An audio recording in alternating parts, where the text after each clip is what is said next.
તો નમસ્કાર ખેડૂત મિત્રો, હું એચ સાવલિયા. પરંપરા સાથે ખેતી એ જ નવી પેઢીની ખેતી. મિત્રો, આજે હું છે ને એક ફાર્મરની ફિલ્ડની અંદર આવેલો છું એગ્રીકલ્ચર સ્ટુડન્ટ તરીકે. હું કોઈ એગ્રો તરફથી કે એવી રીતે કોઈ તરફથી નથી આવેલો.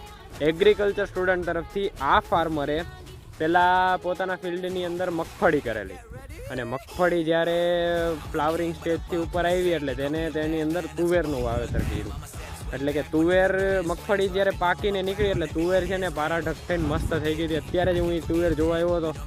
એને મંતવ્યની કુબેર તુવેર વાવી હતી, પણ એની તુવેરની સિંગું જે અત્યારે જોઈ છે ને આખી તુવેર ઢળેલી પડી છે. અને આપણે છે ને સાચું જ ને લાઈવ બતાવી છે. હું તમને બતાવું છું. જો આ આખું ફિલ્ડ છે, 12 વીઘાનું આખું ફિલ્ડ છે. આખી તુવેર છે ને તે ઢળી પડેલી છે અત્યારે એના વજનથી.